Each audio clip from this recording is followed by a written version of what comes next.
Surabaya menjadi perhatian nasional karena indikator persebaran COVID-19 menunjukkan Surabaya menjadi zona merah tua pada pekan ini. Kondisi ini bisa berpengaruh pada wilayah di sekitarnya jika laju persebaran tidak diantisipasi. Bagaimana penanganan pemerintah provinsi untuk ini? Kita terhubung melalui sambungan Skype dengan Wakil Gubernur Jawa Timur Emil Dardak. Mas Emil, selamat malam. Selamat malam. Mas Emil, terima kasih atas waktu Anda bergabung di CNN Indonesia malam hari ini. Mas Emil, yang pertama tentunya yang kemudian menyita perhatian kita juga sudah muncul di beberapa headline berita hari ini terkait permintaan dari Wali Kota Surabaya untuk menghentikan PSBB. Sejauh ini apa pertimbangannya? Apakah sudah mempertimbangkan untuk penghentian atau perpanjangan dan indikatornya apa saja?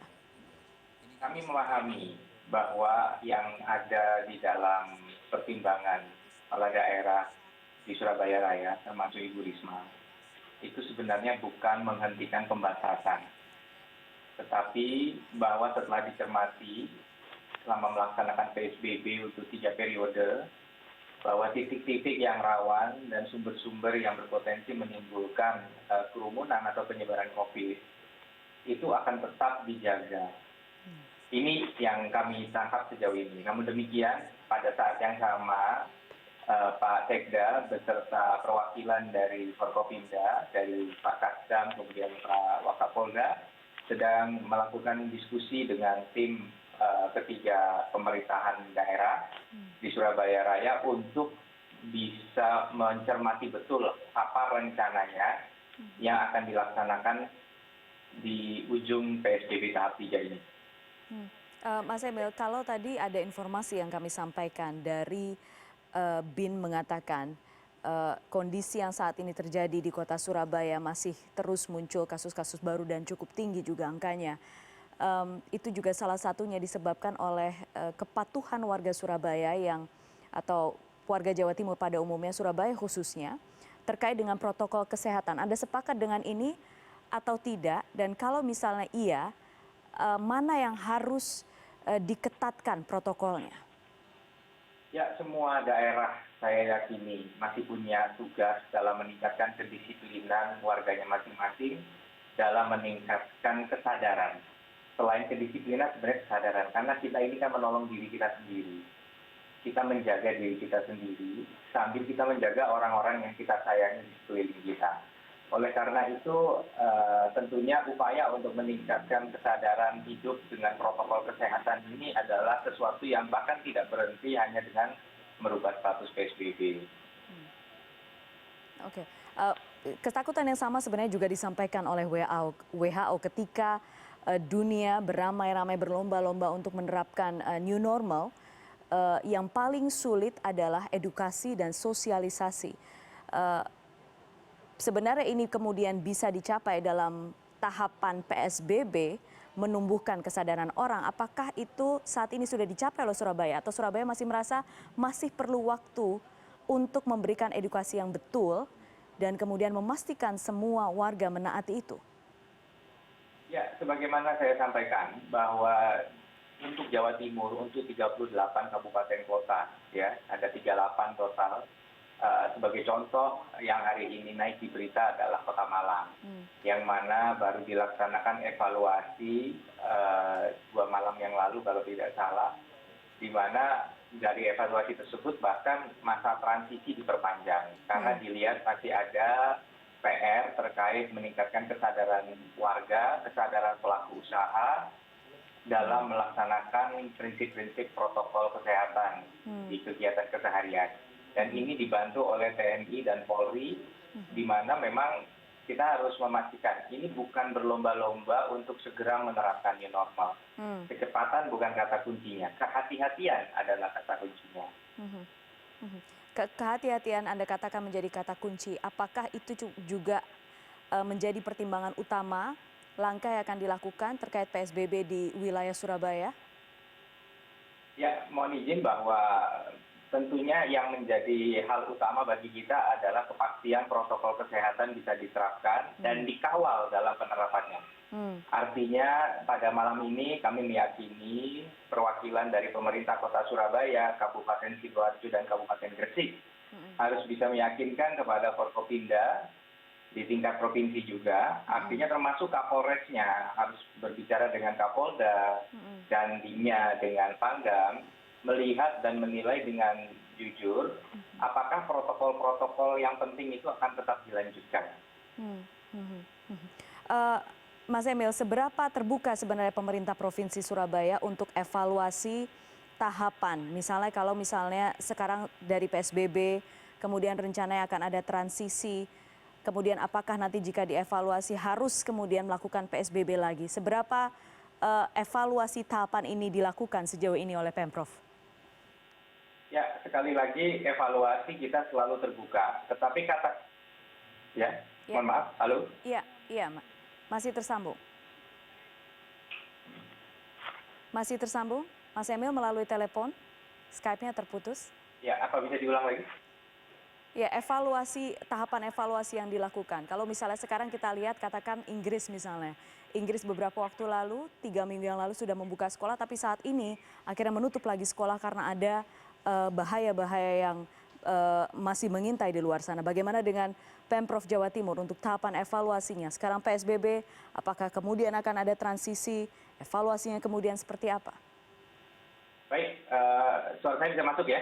Ya, masuk. Ya, kita sambung audio dulu. Baik, bahwa yang paling penting sekarang ini bahwa keefektifan dari pelaksanaan segala bentuk pembatasan itu adalah kita memastikan lini terdepan ini benar-benar berperan aktif. Dari pengalaman melaksanakan PSBB 3 tahap, kita menyadari sebagai contoh masyarakat banyak yang mengadukan. Kenapa kok Pak ada pelanggaran di sini, ada pelanggaran di sana? Apakah karena PSBB tidak tegas? Iya dan tidak.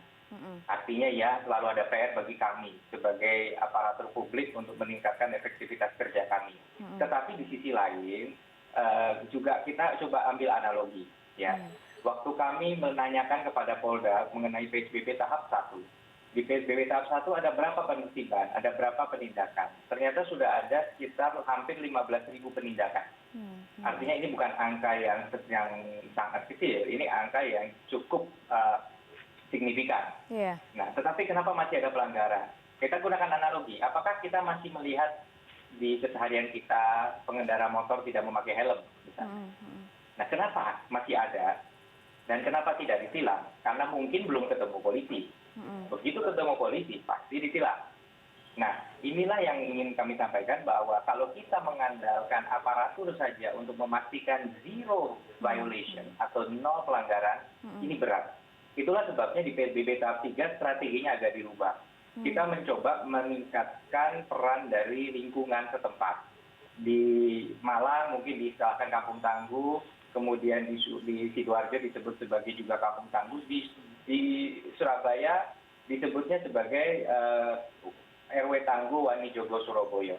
Ini bagaimana lingkungan sekitar itu benar-benar saling menerapkan pengawasan bersama. Jadi kita mendesentralisasi peran ini ke tokoh-tokoh di lingkungan masing-masing, ketua RT, ketua RW, kepala desa atau lurah. Nah, aparatur polisi maupun TNI ini difokuskan atau kita sebutnya refocusing ke titik-titik yang paling rawan. Misalnya pasar, pusat perbelanjaan, terminal, tempat-tempat umum. Sehingga begitu turun bukan hanya kita menyebar tipis atau we are spreading thin. Jadi kita benar-benar memastikan ada regu yang jumlah personilnya cukup untuk mengendalikan situasi di satu lokasi.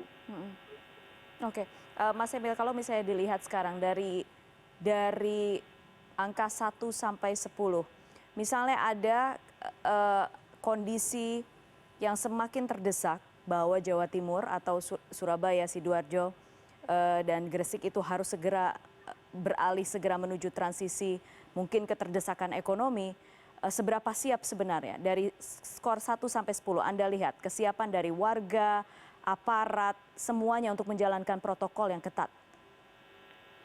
Ya, mohon izin, angka yang akan saya sampaikan akan langsung kadaluarsa kalau belum begitu epidemiologi ini dipaparkan malam ini di Jadi. Jadi, tapi mohon izin saya tetap akan mencoba menjawab bukan dalam skala angka. Saya ingin menyampaikan bahwa pada hari ini pun Jawa Timur masih mencatat angka kematian yang menurut saya masih mengkhawatirkan. Itulah sebabnya kami berusaha memastikan 3T ini berjalan. Tracing, testing, dan treating. Yeah. Nah, angka sebelum saya melakukan updating terhadap angka hari ini, sumbangan dari Surabaya dan Sidoarjo, ini belum termasuk Gresik ya, ini sudah menyumbang 62% sampai 63% dari total kasus positif di Jawa Timur. Daerah yang sama, 2 dari 38 kabupaten kota ini menyumbang hampir 72% dari angka kematian. Nah, inilah sebabnya kami ingin menyampaikan bahwa kita tidak dalam kondisi lebih rileks. Kita tidak dalam kondisi merasa sudah berhasil. Kita dalam kondisi merasa semua ini situasinya sudah aman. Kita masih dalam kondisi waspada. Namun demikian, titik-titik yang mungkin akan melakukan pelaksanaan kegiatan ini berdasarkan pengamatan selama 3 PSBB terakhir. Ini yang saya hipotesa ya, ini masih hipotesa saya.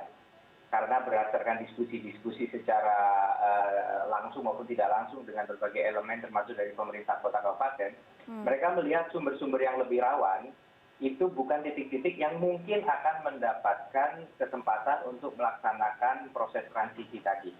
Sebagai contoh, misalnya apakah betul rumah makan itu kalau misalnya ditutup 100% dan harus take away, apakah itu memang menjadi titik yang paling berbahaya?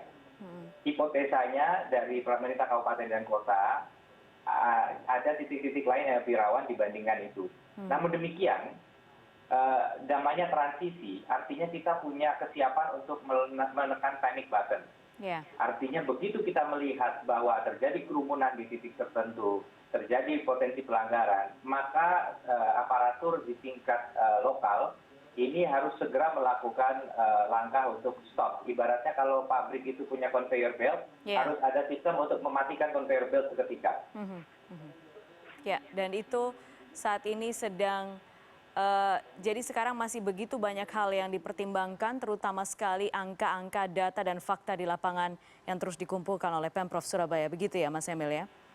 Ya, dan izinkan kami sampaikan bahwa kami bukan hanya fokus Surabaya Sidoarjo, kami juga tetap mencermati daerah-daerah dengan kondisinya masing-masing.